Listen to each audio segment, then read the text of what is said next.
Nuncy here. I am so excited to show you my interview with Sarah Burrow. She is an amazing craftswoman who can literally do anything with customizing glasses. She did this pair for me, and I'll go over all the details in this video on what exactly she does and some of the things that she can do as far as her techniques and how she came across being a arts craftswoman for glasses. These glasses here that she just bumped up on the nose pieces just so that they can sit a little bit higher on my face, and then these which she absolutely completely customized for me. So please enjoy this interview. There's a lot of great knowledgeable things that Sarah has mentioned, a lot of tips and tricks that she adds into this, so I hope this video is helpful. Please enjoy. Hi, Nuncy here. I'm so excited to introduce you to my guest for today, Sarah Burrow. She is a licensed optician in Canada who specializes in restructuring and reframing and customizing glasses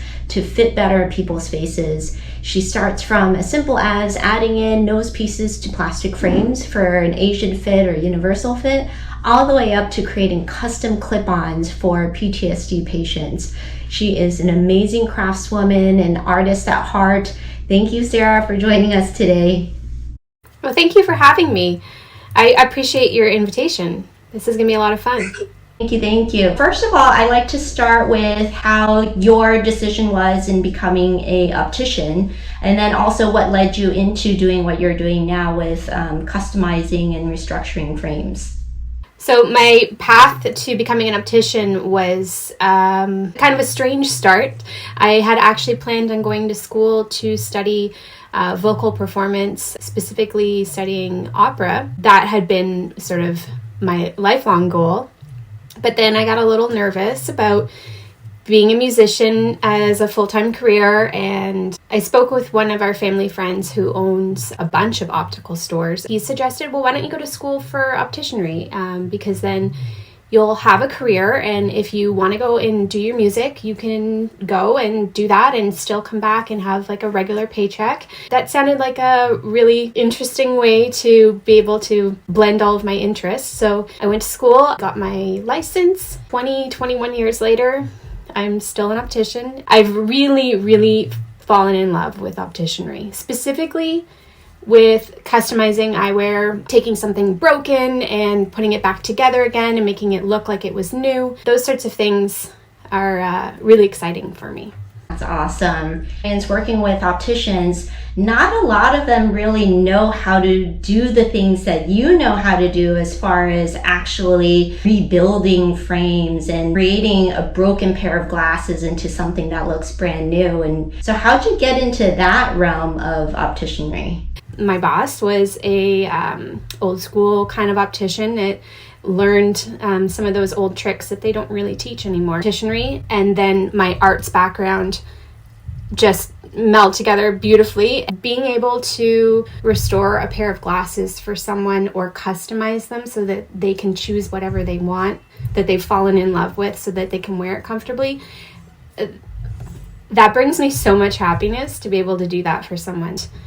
I don't like to think that anything can't be repaired, so I would research or, trial and error to find something that would be a good solution. And there were some fails for sure at the beginning, but over the years I've really curated my own methods for doing the repairs and being able to bring them back to their original beauty. So just a lot of trial and error and researching. As far as restructuring goes, bridge modifications are very popular because there is a whole client base that are not catered to in the optical industry. So their options are limited. So being able to take a frame and restructure the bridge so that it fits up and away, or changing the temple length, either shortening them or lengthening them, fit and pressure on the temple. Sometimes somebody falls in love with a frame that's polished finish, but they want it matte. These are not disposable. They don't have to be disposable. So that's what's really cool about it. That's a big part of it. I mean, sustainability and eco-friendly are really important topics for a lot of people right now. The frame that I'm wearing right now is a buffalo horn frame. The animal has its lifespan. right? And at the end of its lifespan, then they're harvesting the horn.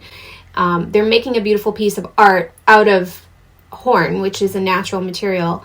And then whatever is not used in the process of making that frame is then ground up and used for composting. I always felt like I really was only limited to metal frames that had nose pads. And those are the only glasses that I was allowed to wear because of my face. And it was so disempowering and very, it was kind of like a self-esteem issue that was created when I was younger. And when you mention that there is a way you can find glasses that you really love and that you want to wear, and you can have it be made for you and not have to go into just like one area of eyewear or like one product that you have to wear for the rest of your life. It's like you have tons of options. You just need to know the right person who can do that for you. And I was just like, my mind was blown after that. Like, wow, this is what I've been missing in my life. So yeah, I mean, I really appreciate what you do and what kind of empowerment you can give to people by even just being there to do that for them. I thought that glasses mostly didn't fit because of how it rested on the nose, or maybe if the temples weren't like going around the ears enough. But you mentioned like head shapes and like sizes, and how does that relate to like eyewear fitting properly? You don't want it resting on your cheek. You don't want your eyelashes hitting it. You don't want it sliding down. So some key features of a frame that are going to impact the way that it fits are the bridge, the temple length, the width and shape of the frame and temples. Certain people have different shaped skulls and require different adjustments and modifications to a frame, right? So if you're really wide in through here, we may need to open up the hinge joint to give you more width here and then shape the temples back around so that they curve to the back of the skull. There's the mastoid bone, which is right behind the ear. Doing adjustments so that you're not having pressure on that bone is a really overlooked adjustment, I find, in opticianry, because as you're talking, your bones and muscles and everything are moving. And that little bone, if there's a lot of pressure on that, your glasses are just going to go tick, tick, tick, tick, tick, tick, tick, right down your nose. Or a pair of glasses like this, where it's more of like a skull temple. This one is rounded in this way so that it shapes around the back of my head, is a very comfortable fit, especially for someone like me who is sensitive to everything. I would be an optician's worst nightmare. I would be that one that was like at the door going, "Hi, I need another adjustment." And you'd be like, "Oh my God, when is she gonna go away?" Everything hurts me, right? I get so a temple like this, which is straight back, is also really great. You can do that to any frame, really. You can straighten out that bend and give it a curve around the back of the skull. That's very comfortable because there are fewer nerve endings here than there are down here. It wasn't anything that I really realized would be an issue, but it's actually a really big issue is how the skull is designed itself. And the face is not just its own face, it's part of your skull. When I get a new pair of glasses, I'll usually adjust them 20 times before I get them just right.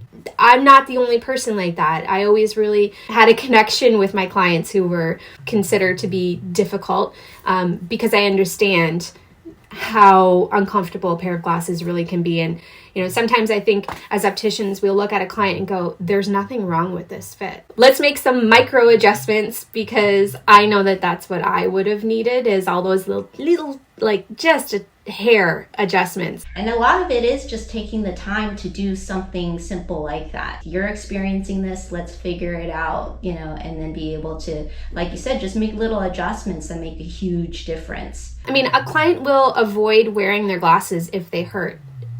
The part of it that hurts becomes more important than being able to see clearly sometimes. And I'm sure the audience watching this are going to want to reach out and ask you for more information. So where can they contact you online, and what are the socials that you're on?